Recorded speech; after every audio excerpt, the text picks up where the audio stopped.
یار میرے آقا صلی اللہ علیہ وسلم نے ایسے نہیں فرمایا اس سے بڑا بدبخت بندہ ہی کوئی نہیں جس کی زندگی میں رمضان کا مہینہ آئے اور اپنے گناہ نہ بخشوا لے یار. اچھا ایک میں سوال آپ سے اور کروں گا.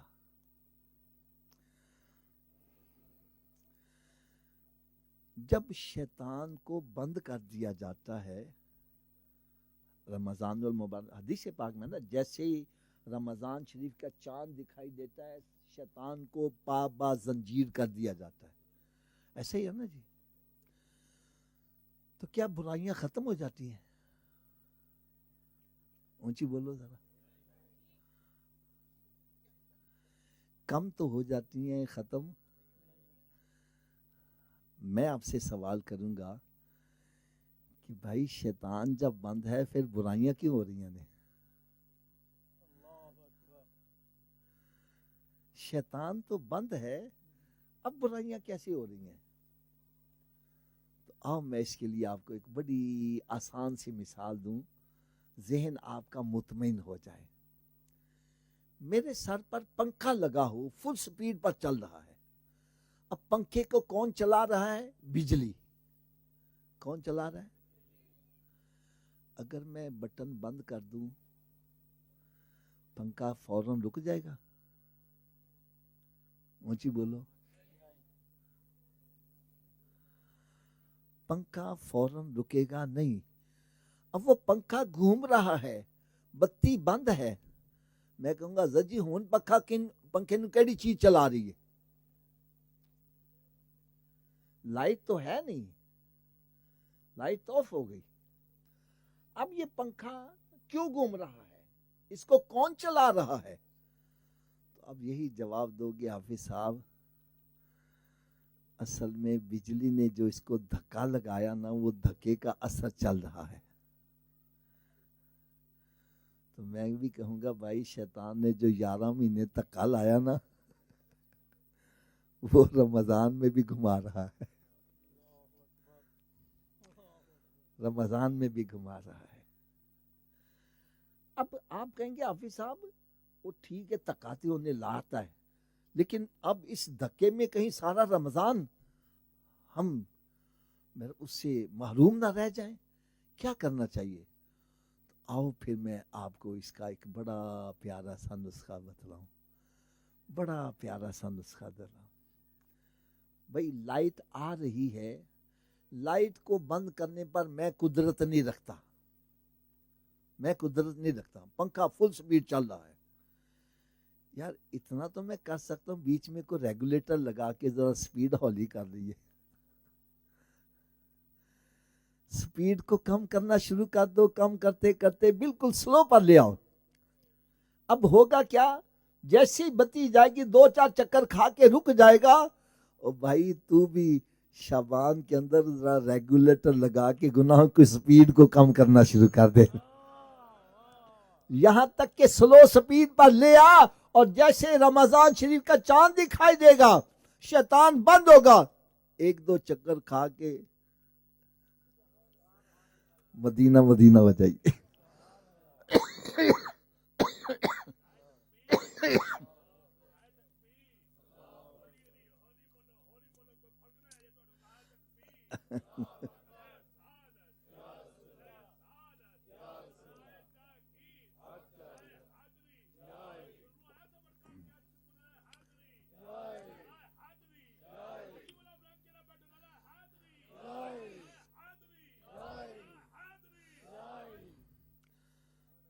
صحابہ کرام علیہم رضوان رمضان المبارک کی تیاری پہلے سے شروع کر دیتے تھے. اپنے کام کاج سیٹ کر لینا, راشن پانی ڈال لو تاکہ ہمیں باہر جانا نہ پڑے, ہم یکسوئی کے ساتھ اللہ کی عبادت میں مشغول ہو جائے. تو یار ہمیں بھی چاہیے کہ ہم اپنی کیاریوں کو درست کر لیں اور ابھی سے ہی عادت بنا لیں, روزے رکھنے کی عادت بنا لیں. حدیث مبارکہ میں آتا ہے کہ حضرت عائشہ صدیقہ طیبہ طاہرہ رضی اللہ تعالی عنہا ارشاد فرماتی ہیں کہ رمضان المبارک میں تو روزہ رکھنا فرض ہے, لیکن رمضان شریف کے بعد سرکار صلی اللہ علیہ وسلم جس مہینے میں سب سے زیادہ روزے رکھتے تھے اس کا نام شعبان المعظم ہے.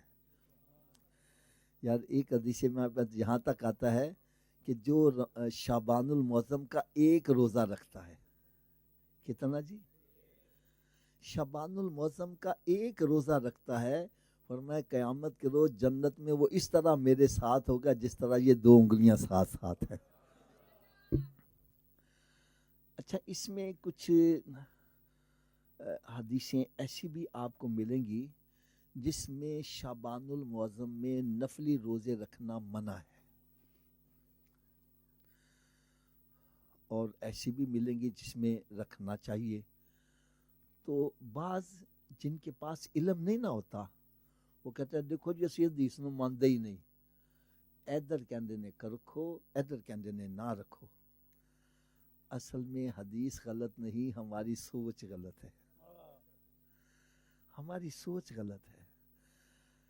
میں ایک بڑی زبردست آپ کو بات کہنے لگا, بڑی زبردست, پتہ نہیں یہ آپ کو دل پہ چوٹ کرے یا نہ کرے. جہاں پر ہے نا شعبان کے روزے رکھو وہ بھی صحیح ہے, اور جہاں ہے روزے نہ رکھو وہ کس کے لیے صحیح ہے؟ فرمایا جس بندے کے جسم میں اتنی طاقت نہیں کہ رمضان شریف کے پورے روزے رکھ سکے, اگر وہ شعبان میں روزے رکھ لے گا تو وہ اتنا ایگزاسٹ ہو جائے گا کہ فرض روزے نہیں رکھ سکے گا. ایسے بندے کے لیے شعبان کے روزے نہیں رکھنے چاہیے تاکہ فرض روزے رکھ سکے. بات سمجھ آئیے؟ میں پھر ریپیٹ کرنے لگا ہوں, اللہ کرے میری بات یہ دل پہ چوٹ کر جائے. فرمایا جو بندہ جسمانی طور پر کمزور ہے اور وہ سمجھتا ہے کہ میں نے اگر شعبان المعظم کے روزے رکھ لیے تو پھر میرے جسم میں اتنی نقاہت آ جائے گی, اتنی کمزوری آ جائے گی کہ میں فرض روزے نہیں رکھ سکوں گا, ایسے بندے کے لیے بہتر ہے شعبان کے روزے, شعبان کے روزے, تاکہ فرض روزے رکھ سکے. ٹھیک ہے, اب میں ایک کڑوی سی بات کہنے لگا ہوں, پتہ نہیں ہمارے سنیوں کو کب سمجھ آئے گی. ساتا چیلم کل برسی, ادھر تے بڑا زور دینے تے نمازاں.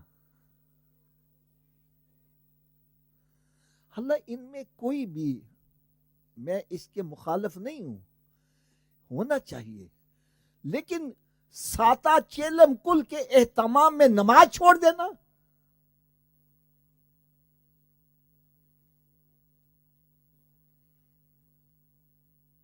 یہ کہاں کا انصاف ہے؟ ساری رات محفل سن رہا ہے اور فجر کی نماز گول.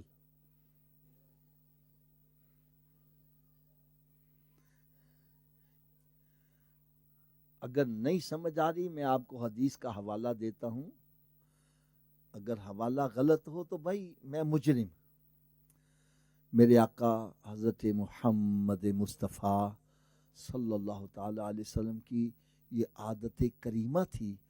سرکار صلی اللہ علیہ وسلم فرض نماز پڑھانے کے بعد اپنا رخ انور صحابہ کرام کی طرف فرماتے تھے. اللہ کرے ہم بھی ایسا کرنے والے بن, اور پھر دیکھتے تھے آج کون نماز پڑھنے نہیں آیا.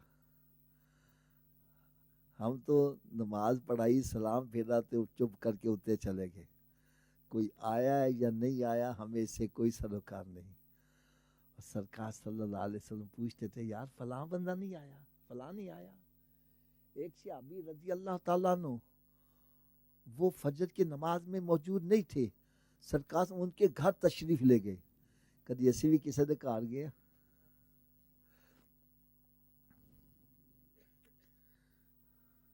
اسی چوری کھان والی حدیث تے عمل کرنے. سرکار سے ان کے گھر تشریف لے گئے. یار یہ حدیث کے الفاظ ذرا بڑی توجہ سے سننا. میرے آقا صلی اللہ علیہ وسلم جب ان کے گھر تشریف, اس کی والدہ ماجدہ جاگ رہی تھی. پوچھا تیرا آج بیٹا مسجد میں نماز پڑھنے نہیں آیا؟ عرض کرنے کے یا رسول اللہ میرا بیٹا ساری رات نفل پڑھتا رہا، ساری رات، اور پھر تھکا ہوا تھا، سو گیا، فجر پڑھنے نہیں جا سکا۔ تو میرے آقا صلی اللہ علیہ وسلم کا جواب سنو، فرمایا اے اماں تیرے بیٹے کے لیے بہتر تھا ساری رات سوتا رہتا اور فجر کی نماز جماعت سے ادا کرتا۔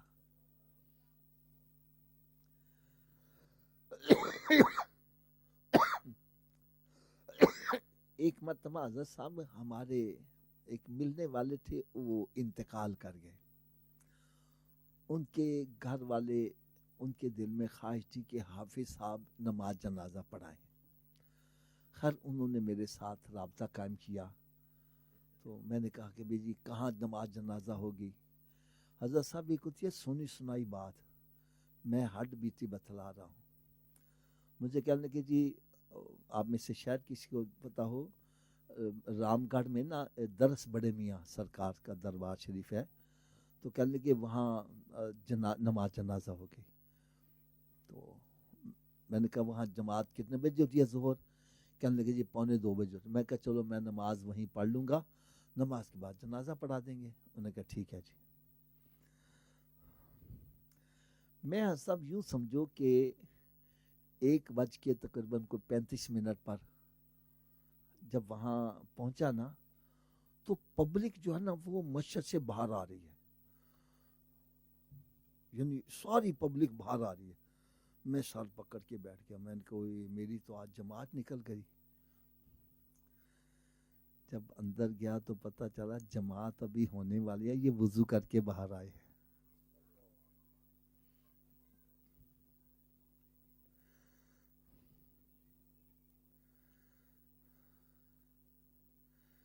بھائی تو پاک بھی ہے، تیرا وضو بھی ہے، اندر فرض نماز ہو رہی ہے وہ نہیں پڑھا، اور نماز جنازہ میں شرکت کے لیے آ گیا ہے۔ اور نماز جنازہ فرض کفایہ ہے، بستی میں ایک بندہ بھی پڑھ لے گا، سب فرض ادا سب کی طرف سے ہو جائے گا۔ اور جو فرض نماز اندر ہو رہی ہے اس کے بارے میں ہر ایک عاقل بالغ سے پوچھا جائے گا، اس کی طرف توجہ نہیں ہے۔ آپ نے بھی دیکھا ہوگا عصر کی نماز تو بعد نماز جنازہ ہوگی تو 4 پائی لا کے باہر رکھ دیتے ہیں، اور اندر جماعت ہو رہی ہے، 4 پائی کے گرد سارے کھڑے ہیں، اندر نماز پڑھنے نہیں جا رہے۔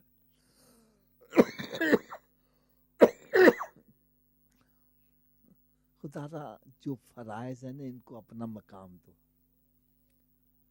نوافل کو اس کا مقام دو۔ جیسے میں نے ابھی بڑی پیاری مثال دی کہ اگر فرائض میں کوتاہی آ رہی ہے تو نفل چھوڑ دو، نفلی روزے چھوڑ دو فرض کے لیے۔ یہ مطلب نہیں ہے کہ تم جناب اپنا فرض کی خاطر وہ نفلوں کی خاطر فرض چھوڑ دو، یہ عقل مندی والی بات نہیں ہے۔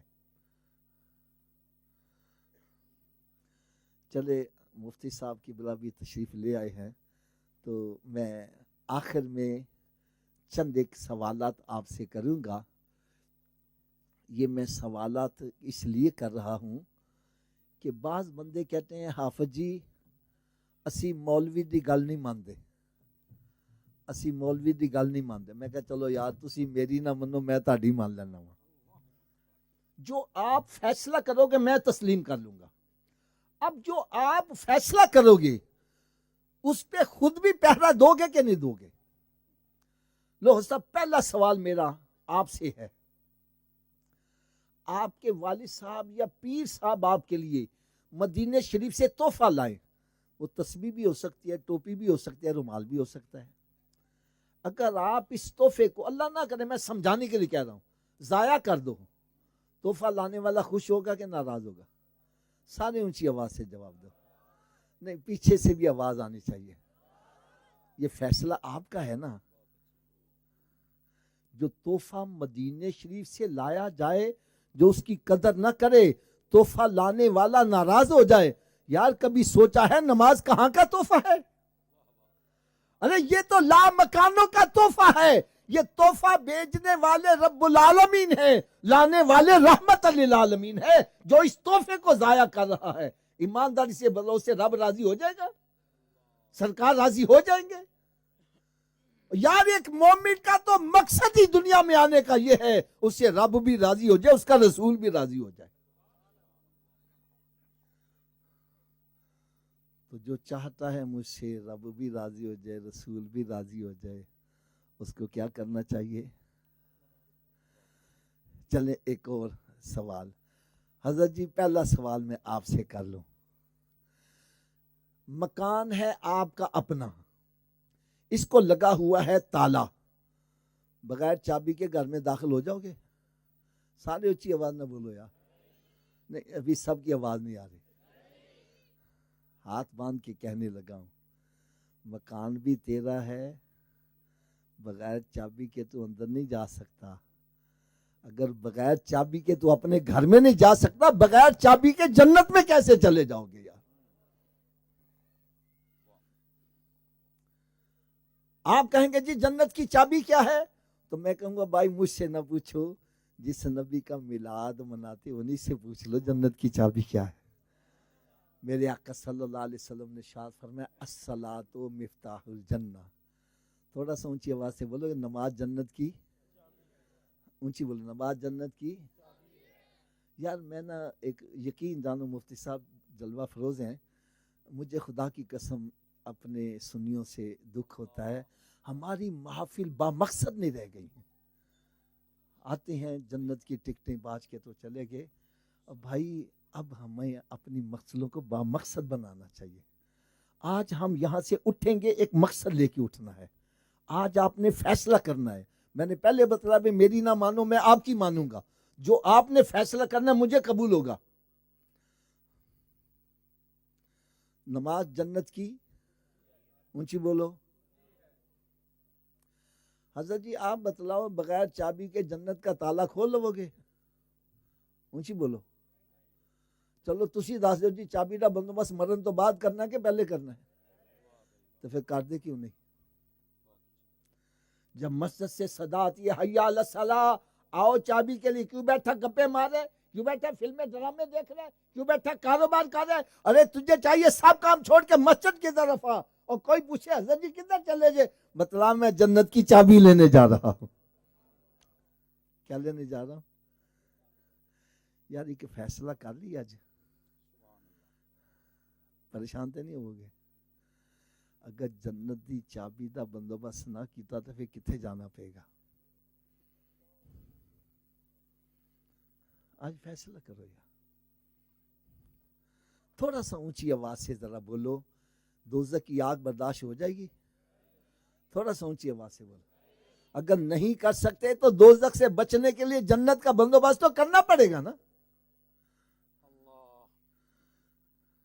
چلو حضرت جی آخری سوال بھی تاڑے کو ہی کر لیے، کیا ہر چابی ہر تالے کو لگ جاتی ہے؟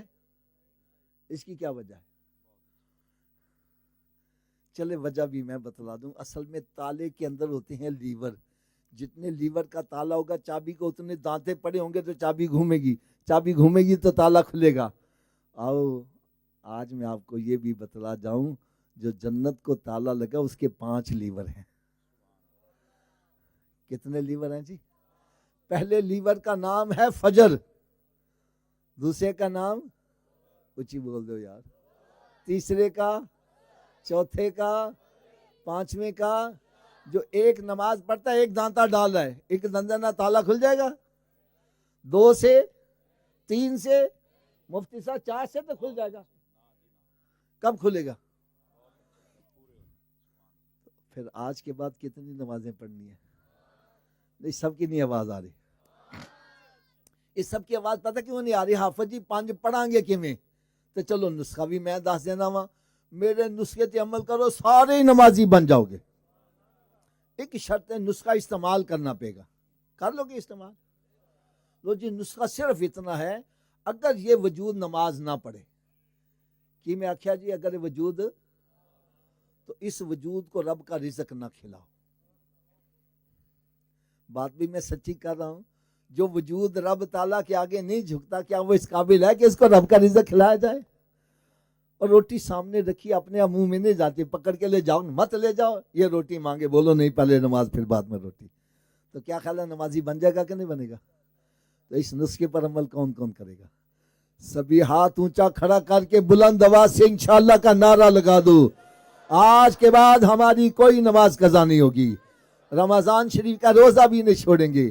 سرکار صلی اللہ علیہ وسلم کی سنت پر عمل کریں گے. یار ایمانداری سے بتلانا, سچی بات کرنا, ہم سارے نمازی بن جائیں, میرا رب کتنا راضی ہو جائے, سرکار کتنا راضی ہو جائے, اور حضرت فاطمہ الزہرا رضی اللہ تعالیٰ عنہ کتنی راضی ہو جائیں. یار یہ ہے مقصد محفل کا. اب نسخے کی جلدی جلدی صبح کی ڈوز بھی سن لو. صبح دوپہر شام ہوتا ہے نا, نسخہ میں کیا مکمل سنا رہی ہے. صبح دی خوراک کہندے نے ناشتے تو پہلے کہ ناشتے تو بعد. اے بھائی ناشتے تو پہلے والی ہے. اونی دیر تک ناشتہ نہیں کرنا جنی دیر نماز فجر نہ پڑھ لو. پہلے نماز پھر ناشتہ. ایک بندہ کہنا صبح اٹھن لگا دیر ہو جائے تے میں نے کہا نہ پڑھن نالوں بہتر ہے پڑھ لو. اور سویرے اٹھ کے منہ ہاتھ دھوندے جانا تو وضو کر لو, 2 سنت 2 فرض پڑھ لو. فجر دی پڑھ لو گے باقی پڑھنی آسان. فجر دی رہ جائے شیطان کہتا اچھا انہوں کل تو پڑھاں گے, نہ کل آوے تے نہ نماز پڑھ پاوے. لہذا تھوڑا جا اچھی آواز میں اونی دیر تک ناشتہ. ویسے میں لگتا ہے جو شیطان کان سے پھوک ماریا بولی نہ کہ نماز پڑھنی نہ پہ جاوے.